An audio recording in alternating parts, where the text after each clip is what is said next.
स्वागत है आपका रैंडम गुफ्तगू में। मिल्लत टाइम्स की टीम से आज हम परिचय कराएंगे। मैं हूं सुफियान सैफ और जितने भी हमारे साथी हैं जो इस शिफ्ट में मौजूद हैं, काम कर रहे हैं, उन सब से हम बात करेंगे। और बात करने का जो हमने उन्वान टॉपिक चूज़ किया है वो है मीडिया में हम क्यों हैं, और या कोई भी साथी उसकी क्या राय है, वो क्यों मीडिया में काम कर रहा है, कितना ज़रूरी है ये प्रोफेशन सबके लिए।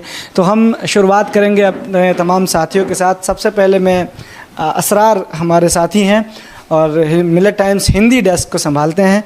खैर मकदम, स्वागत आपका। मिल्लत टाइम्स में ही आप हैं, मिल्लत टाइम्स में आपका स्वागत। जी बहुत शुक्रिया।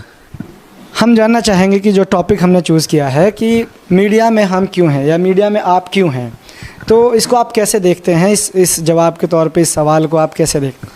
जी, सबसे पहले तो ये कि मीडिया में मैं क्यों हूँ, इस सवाल पर ये जवाब देना चाहूँगा कि जिस तरीके से समाज में दबे कुचले लोग हैं, उनकी आवाज़ जनता तक नहीं पहुँच पा रही है, उनकी आवाज़ कोई उठा नहीं रहा है, तो ऐसे लोगों की आवाज़ बनने के लिए मैं मीडिया में आया हूँ और कोशिश भी कर रहा हूँ कि ऐसे लोगों की आवाज़ लोगों तक पहुँचाऊँ कि किन के साथ जुल्म किया जा रहा है, किन के साथ अत्याचार किया जा रहा है। बहुत ऐसे लोग हैं कि जिनकी खबरें लोगों के सामने नहीं आ पाती हैं, तो उनकी खबरों को दिखाने के लिए, लोगों को सच का आईना दिखाने के लिए मैं मीडिया में हूँ।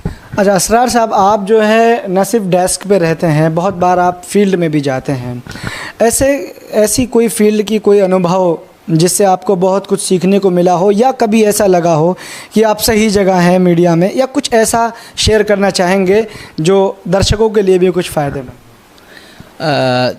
फील्ड में रहता हूँ। कई बार ऐसा हुआ है कि जब दिल्ली दंगा हुआ था तो उसमें कई लोगों ने हमें पकड़ भी लिया था। उस वक्त कहा गया था कि तब उस वक्त मालूम चला था कि मीडिया की अहमियत क्या है और फिर मीडिया में ख़तरात क्या होते हैं वो भी मालूम चला था। जब उन लोगों ने हमें पकड़ लिया, हमने कहा कि हम मीडिया से हैं, तो वो बोले कि अगर यहाँ पे तुम्हें रहना है तो पत्थर उठाओ और मारो मुल्लों को। तो उस वक्त उसने ये ज़बान कही थी, तो हमने कहा कि हम मीडिया में हैं, तो उसने बोला ठीक है, अगर तुम मीडिया में हो तो यहाँ से निकल जाओ। तो उससे ये लगा कि उसके बाद जो खबर आई थी कि जो आम जनता वहाँ से गुजर रही थी, सबको पकड़ के मार दिया गया था, क्योंकि दिल्ली दंगे की हकीकत यही है कि जो लोग रास्ता गुजर रहे थे उन्हीं को मारा गया था। तो जो हमने कहा कि हम मीडिया से हैं, हम मीडिया पर्सन हैं, तो उसने कहा ठीक है, अब तुम यहाँ से निकल जाओ। तो उसकी अहमियत भी मालूम चली कि हाँ, आप अगर मीडिया पर्सन हो, आप एक जनता की आवाज़ उठा रहे हो, लोगों की आवाज़ उठा रहे हो, तो आपको कुछ। कई बार जो उग्रवादी हैं वो भी कुछ देखते हैं कि चलिए ठीक है, ये हो सकता है हमारी आवाज़ उठाएं बाद में, है ना? बिल्कुल। तो ये असरार भाई थे, अपने मौजू के बारे में बता रहे थे। अब हम आपको आगे लिए चलेंगे। ये हम हिंदी डेस्क में थे।